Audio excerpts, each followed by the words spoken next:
The temperature is going to literally be freezing. And I was there for a whole week, and I know that some people literally have nothing left. Don't even have a jacket.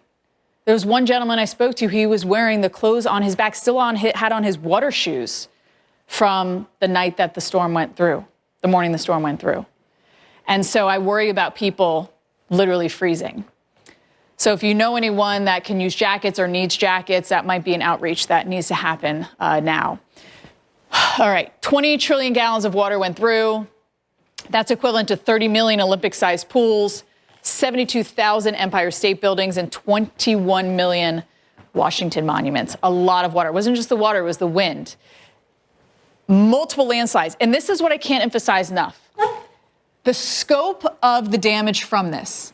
Obviously huge into Tennessee. Jim mentioned, Greenville, Virginia, Tennessee, Georgia. We haven't forgot about you, or I should say South Carolina. But the scope of the damage here on the mountain roads, it's going to take a long time. And that's why some people were saying they haven't seen anyone. It is a huge recovery effort.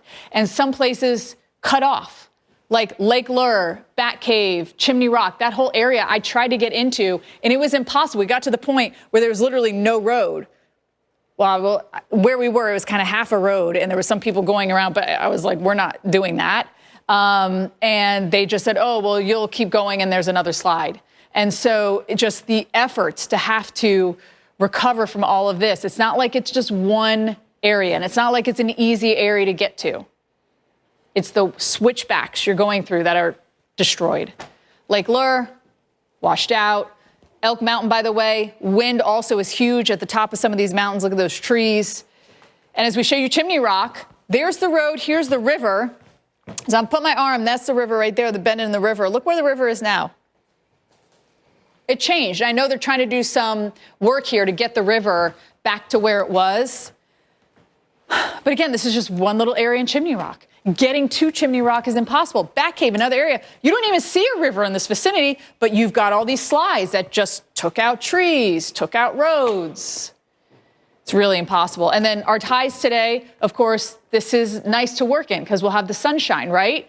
But the problem is in the overnight hours, Jim.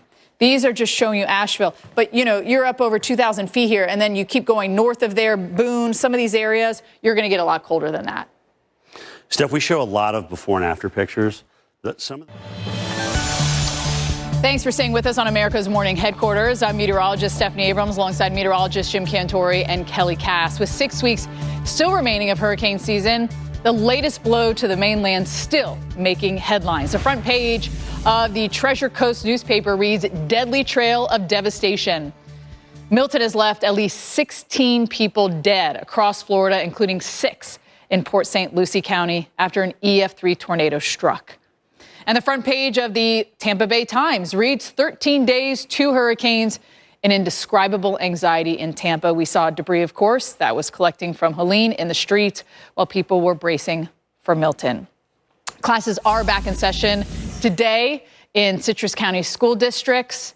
And Jim, all the schools are going to slowly get back online here, but I know that people have basically hurricane fatigue. It's so many people are asking, is there another one coming? What do we have to worry about? Are you sure there's not another one? Everything's okay for right now. Yeah, Anyway, to get the colors here on the trees. And some of you in the South might be confused that you see the trees. You're like, oh, are those changing colors? No, a lot of them are just dead. I don't know if you guys have noticed that around. Yeah. Have you noticed that? Yeah, my husband mowed over those dead leaves in the backyard the other day. Just yesterday, I was walking around my neighborhood and I was like, oh, look. Oh, no, those are dead. Yeah. Those are dead. That's not like a changing of color there. Although I know there are some places that are seeing it. Into the plains, the upper Midwest, that's where the chill is in the air. And you need those cold temperatures overnight in order to get the change in colors. Temperatures 20s and 30s. Look at North Platte at 28 degrees. And this chill is heading south. Kelly will tackle that in just a minute. But you can see the huge just dip happening in the atmosphere here, allowing that cold air to plunge southbound for us. And that much cooler air is going to continue its track south. And it sticks around through the week. Big high pressure just dominates the area. And that means our highs today will be in the 40s, 50s, and 60s across the board for us here. And tomorrow, it's even chillier as some of that colder air settles a little bit farther south for you. Now, we typically do see our first freeze right around this time of year. Early October for some, a little bit later for others. So we're not too off, these numbers right here. That's when you typically see your first freeze. Last year, we were a little bit later. We were more towards the end of October for a lot of us. But notice the freezing temperatures. Des Moines, Minnesota, Chicago, we're at 37 Wednesday morning, so a little bit above freezing for us. But a lot of places have already seen their first freeze, especially into the Intermountain West area.